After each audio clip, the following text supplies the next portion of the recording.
Hi everyone, welcome to my long-awaited coverage of the main event from the 2013 British Chess Championships, where I am now going through all the games in the main event, and I'm going to do quite a few. I've decided I'm actually going to make it so that out of the 106 players that competed in this prestigious event, which to qualify for was a very impressive achievement indeed, I'm going to feature at least every player at least once. I mean, some of the players will probably feature like a few times, like the Grandmasters, and players who've had interesting games, or players who specialise in the French defence. But everyone will be on at least once, so there is something for everyone to learn from the main event. And I'm going to. This will make this series unique on the British Championships, and well worth watching.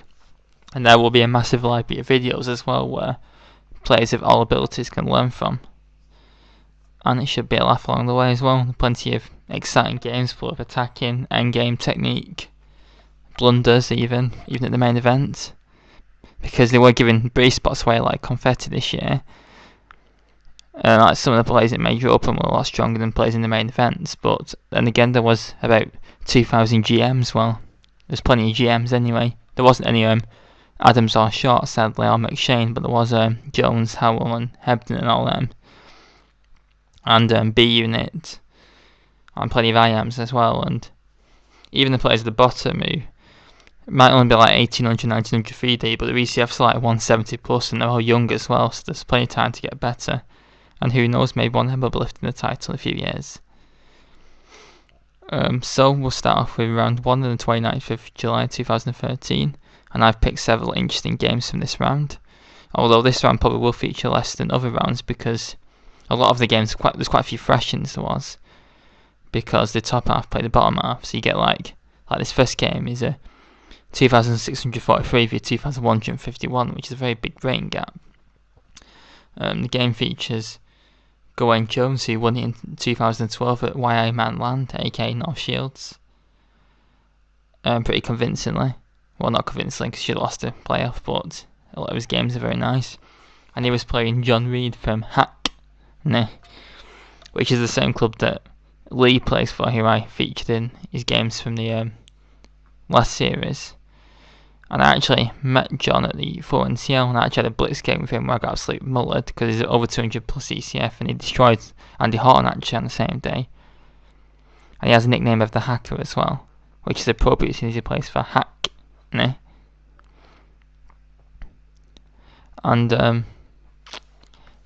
let's get on with the game then. And we're going to see one of my openings used as well, which is more recent to pick this game. Because Gawain opened with e4, because these days he plays e4 and d4. But he's generally quite an aggressive player, or a hacker as I call him, so we're going to see hacker v hacker. And I wondered why, I'm not sure why he's got white, because I thought he usually give the top seat black, but must be on drugs. e4, c5, c3, he's playing the c3 Sicilian. Of course, an opening which I've used quite a lot recently, and it can be quite drawish, but not when hacker's playing hacker. This is d6 was chosen, which is like a sort of like perk-like sideline, which is actually supposed to be quite dodgy, but it's mainly used actually to play for a win. And it's actually quite interesting. Of course, you've got the main moves, which are d5 and knight f6. And the one which I seem to always get, which is the one that Accelerated Dragon players usually play, g6. But d6 was chosen, and now d4. The reason why this is dodgy is because it's making no attempt for white. The point of c3 Sicilian is to get 2 pawns in the centre, and black is making no attempt to stop that. Knight f6, Bxd5 G6, setting up the I think he's transposed to a perk this actually. And now Jones plays dc5, which is an interesting move actually, which I do not really understand very much, but maybe it's because to take the pressure off the d4 square or something, so I thought usually he might used to play something like knight f3. And then black will play Bxd7, castles, and we'll get a very interesting position, say bishop moves out, maybe queen d2, trade off black's active bishop. Or in fact, maybe h3 to stop bishop g4, black's hopping pieces off because black's cramped. And then maybe in future try and force through e5 something. but dc5 was played. So I think the point of bishop d3 first was to stop the queen swap. dc5, e5, so that's the point. It boots the knight away. And can black actually chuck this c4 move in? Because of course we've got a check on a5, which is going to regain the pawn. And if white can play queen a4 check, we block queen c4. And now black moves his knight to g4, attacking the e5 pawn. And if it's defended with something like knight f3, we just play knight c6 and get loads of like development. And probably win the pawn back, say bishop f4. We just play Bxd5 and gang up on it. And if white in the previous position tries f4, it's just not developing any pieces. There's going to be loads of like weaknesses, and black will get enough compensation just by developing naturally. So that's an interesting line. I'm sure a hacker considered it, but he moves the knight instead. This is quite a bad square, but the knight can be rerouted to the f5 square via Fianchettoing on g7 and f5. h3 stopping here, bishop g4 annoyingness potentially. Knight c6 attacking the pawn, so it's defended. Queen c7 attacking it again. Castles, so actually sacking it, but if knight takes e5, then knight takes c5, and after queen takes e5, then black is actually mated by bishop e5 check. So the pawn is immune for that reason. That's quite a nice tactic that by Gawain. Bishop d7 to stop that tactics. Now the pawn really is threatened, so queen e2 to protect it. And I think Jones has got a very nice position. He's got a small advantage. He's got a nice cramping pawn at e5. He's got all his pieces are active, and black's not. And black's nice on the rim. So all in all, small plus for white. h6 is played, which is just a bit of a time wasting move. Better was to develop maybe castle long, but it's going to be risky against hacker like Gawain. h6, and now he plays a very energetic move. He plays e6. Trying to undermine black's while trying to get to black's king's position for the castles, and also gets rid of that pawn as a potential liability. I mean, of course, the slower moves like knight a3 are going to be good for white as well. And then a6 setting in, then maybe e6. Just but after e6, now black has practically got to take. If he takes with the pawn, then bishop takes g6 wins the knight in h5, so he has to play bishop takes e6. And now, of course, the point of e6 is bishop takes g6. And this also creates 3 pawn islands in black's counterpart, as white only has 2, because now the h6 pawn is separated. So very nice play. So knight goes back. The bishop moves, because now, of course, it is threatened, because then the bishop on e6 is protected.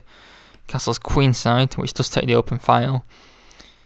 And now white needs to develop his queenside pieces, so the knight comes into a3, threatening stuff like knight b5, which black allows, with bishop d5, which is not a very good move. Knight comes in, queen b6, and now bishop takes d5, rook takes d5, and c4, which boosts the rook from his active position. The rook goes back, and now b4. Very sharp play this, sacrificing the pawn just to get some initiative. Of course, slower moves are possible as well, like a4. But b4, of course, Gawain's a very aggressive player, and of course he wants to try and beat people a lot lower rated than him as fast as possible. Because of course, you want to save your energy for like when he plays like David Howell and Stephen Gordon and all them, who will they'll be very close games then. But of course, his opponent Johnny, of course, is over 200 plus ECF, so it's not a total walkover this game. And in this position, if the pawn is accepted with the knight, then knight e5 is now very strong, because the knight is left the e5 square, because you should always try and take the space left behind by your opponent, because every move will gain something, but every move also loses something. And now there's threats in f7, so queen e6 is probably the best move, and then to like just develop with bishop f4, and somehow if that's stronger still, is probably to play. And yeah, bishop f4, yeah, it's just very nice for white. Say for a6, we will check. King b8, a nice, very nice move. Knight ac6 check. If takes, a3 is very strong with the defense. And if pawn takes b4, then it just opens up lines. Maybe white can play stuff like a3. Just try and open more. So black should play b3 to keep lines shut. And now just play rook b1 to regain that pawn and open up the b file. And black's got no counterplay on the king side. Okay, maybe he's got an open g file, but it's not going to be used. So the pawn was declined with knight e6, and this strengthens the c5 square. Of course, Gawain takes because he wants to open up lines towards black's king, because in opposite side castling, initiative is important. Queen a5 was played because he wants to take the pawn back with the knight. Rook b1, Bxd5, Queen c2. I think these last couple of moves might be slight inaccuracies actually. I think black is fine now if he plays a6 and boots the knight back. Whoops, that was not ideal. But instead he plays rook d7, trying to get some pressure on the d file going. Maybe get a rook to d3 or something. Bxd2 was played attacking the queen. Queen goes to a6. So the queen is now very out of play as well. Rook b3, preparing to bring the rook in like a rook lift. Knight cd4, so at least black gets a nice outpost for his knight. Takes, everything comes off. And now rook fb1, so putting pressure on the b7 point. And black still hasn't took back his own pawn for some reason, but now there's starting to be some threats. Queen c6 was played. Bishop f4, pointing the bishop menacingly towards the black king. e5 to blunt the bishop. It retreats back to g3. And now e4 was played, which is not a good move because it reopens the bishop diagonal and sort of defeats the point of the last move. But as I say, black is a very aggressive player, so he wants to try and play stuff like e3. He doesn't get his own attack going, so it's understandable. But something like f6 to solidify would be better. Although maybe queen g6 then could be considered, taking space left behind again. After something like king b8, which looks dodgy, but and then why should I turn his attention to the king side then and try and pick on the pawns black got weakened early in the game by that move e6? But even so, if he does take a point, it does open stuff up towards his king, so even if black drops a pawn, he might have no counterplay. It's a position which I think Jan would like. e4 was played. Queen c1, a mysterious queen move. And now the point of black's last move, e3.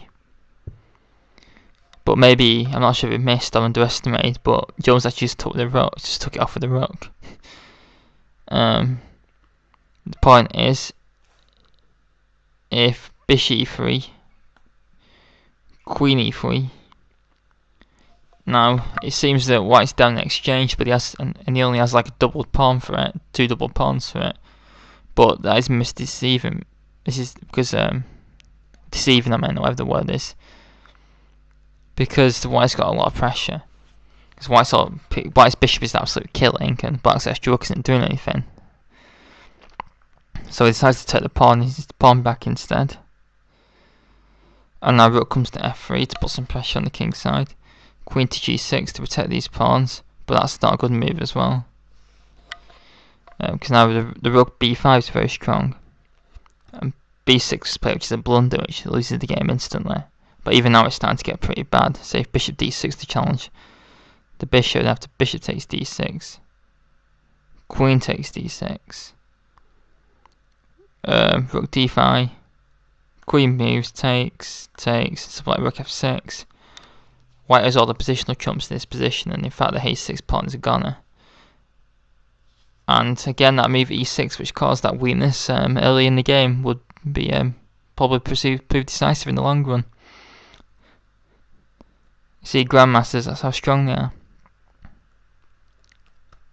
But instead, b6 was played, and I've just sort of spoiled it. So I was going to have our first guess to move competition, but I accidentally hit the button too hard and I went to the move instead, which went on the spot.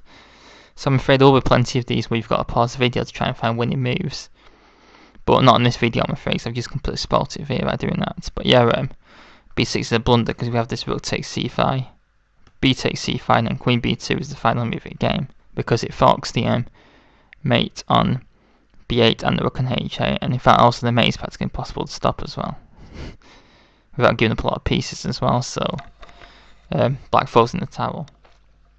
But that wasn't a complete walkover. There was plenty of positives for black to take from that game. He played some good moves in parts, and I just think Gawain was a bit too strong for him, but yeah, it's quite close that game for a while, and shows that if he's going to defend this title, it's not going to be easy. But anyway, I'll be back with another game shortly for round 1 of the British Championships, so please leave any comments and thoughts. Thanks very much.